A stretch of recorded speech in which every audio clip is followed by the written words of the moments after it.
देख रहे हैं एकल सत्य न्यूज, एक कदम सत्य की ओर। मध्य प्रदेश कांग्रेस के प्रदेश अध्यक्ष जीतू पटवारी का बड़ा दावा सामने आया है। मोहन यादव पूर्व मुख्यमंत्री से ले रहे हैं बदला। जी हां, ये बात सुनकर मौजूद हर कोई हैरान रह गया। जीतू पटवारी ने अपने इस दावे को और स्पष्ट करते हुए कहा कि सीएम मोहन यादव चुन चुनकर उन अधिकारियों को ठिकाना लगा रहे हैं जो पूर्व सीएम शिवराज सिंह चौहान के खास और पसंदीदा हुआ करते थे।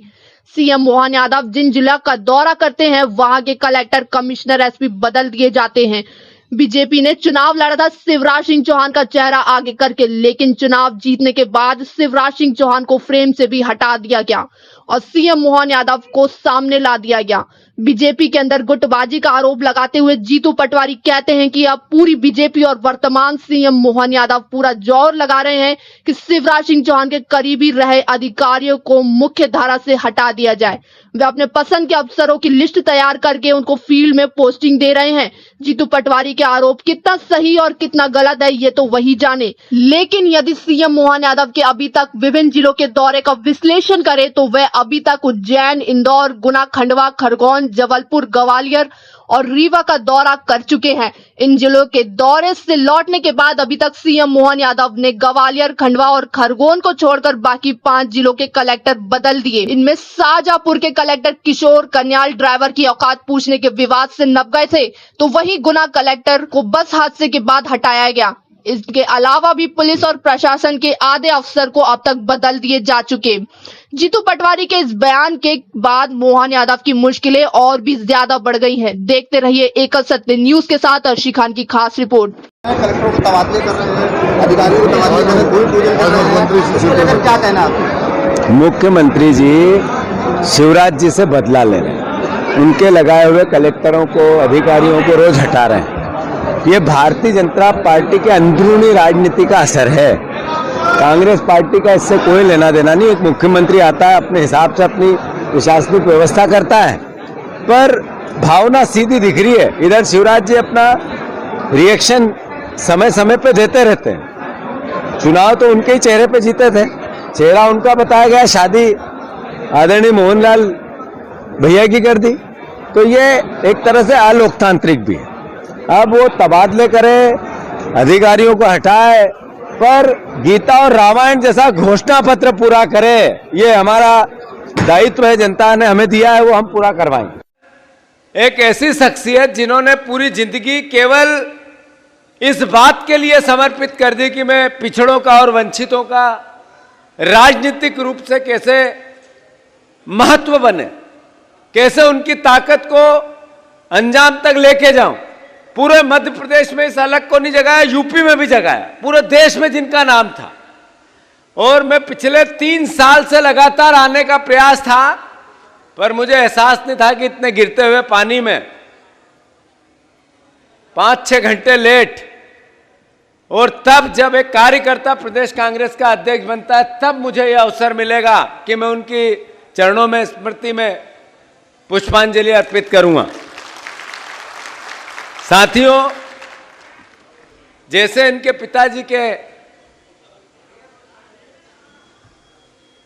मैंने संस्मरण सुने, जैसे उनकी बातें सुनी, उनकी हिम्मत, उनकी हौसला अफजाई सुनी, उनकी लड़ने की ताकत सुनी, निडरता सुनी, और किस हद दर्जे तक वो अपनी बात पर कायम रह के आगे बढ़ते थे, उस भावना को देखा।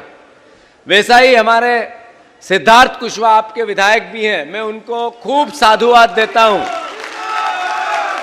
कि आदरणीय डब्बू जी अपने सिद्धांतों को लेकर, अपनी भावना को लेकर, अपने इरादों को लेकर, जो उनके पिताजी ने उनको पूरे जीवन समर्पित मूल्य दिए, उनको लेकर आगे बढ़ रहे हैं। मैं आप सबसे यहां उपस्थित लोगों से अनुरोध करता हूं, सिद्धार्थ के लिए जोरदार तालियों से उनका स्वागत करें।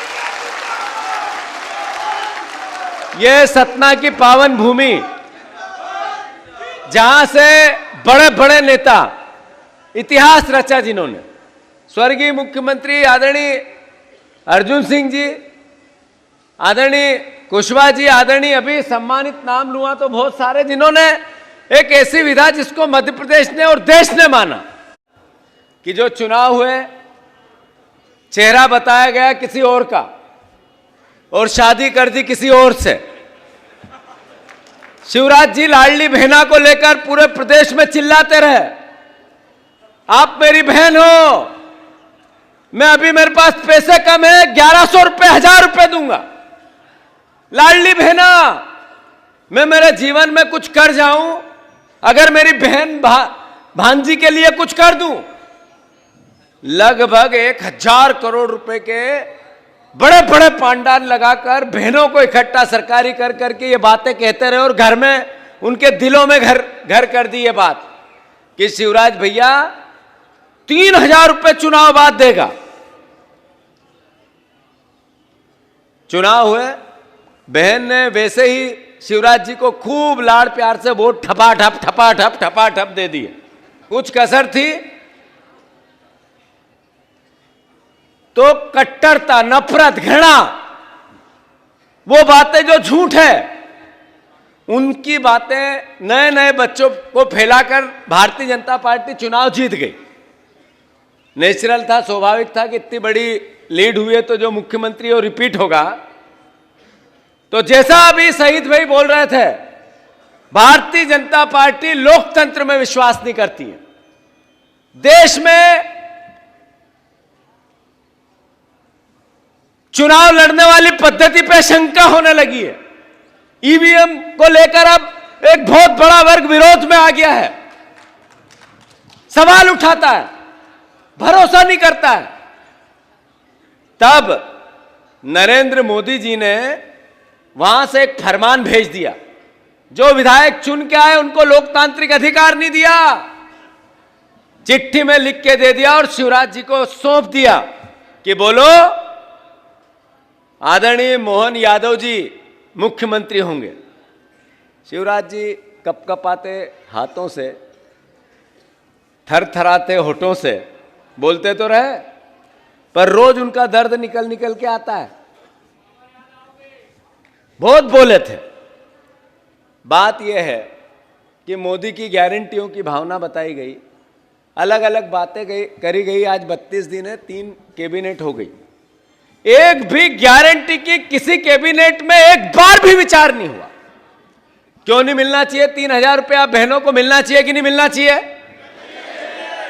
जब वोट इस बात के लिए कि 2900 रुपए 3100 रुपए हम धान खरीदेंगे, धान की तुलाई हो रही है, 3100 का नाम नहीं। तो मुख्यमंत्री जी को जब हमने, हमारे विधायकों ने, सिद्धार्थ जी ने, यहां बैठे और विधायक, उनने विधानसभा में कहा, तो उन्होंने कहा यह हमारा वचन पत्र गीता और रामायण है, एक एक अक्षर पालन किया जाए। अभी जबलपुर में उनकी कैबिनेट हुई, पहला उन्होंने जब पहली बार मुख्यमंत्री बन के आए तो दूसरा जो बोला ही नहीं था वो करने लगे। मतलब कहने का यह है कि ये लोकतंत्र में भरोसा नहीं करते हैं, वोट खरीदने की बात करते हैं। चुनाव की जो घोषणा है कि जो वादे दिखाए उनकी बात नहीं करते हैं, चेहरा किसी और का बताते हैं, शादी किसी और से कर देते हैं। मंत्री बने, मुख्यमंत्री को ताकत नहीं है इस बात की कि वो अपने मंत्री चुने, वो भी लिस्ट दिल्ली से आई, शपथ दिला दी गई।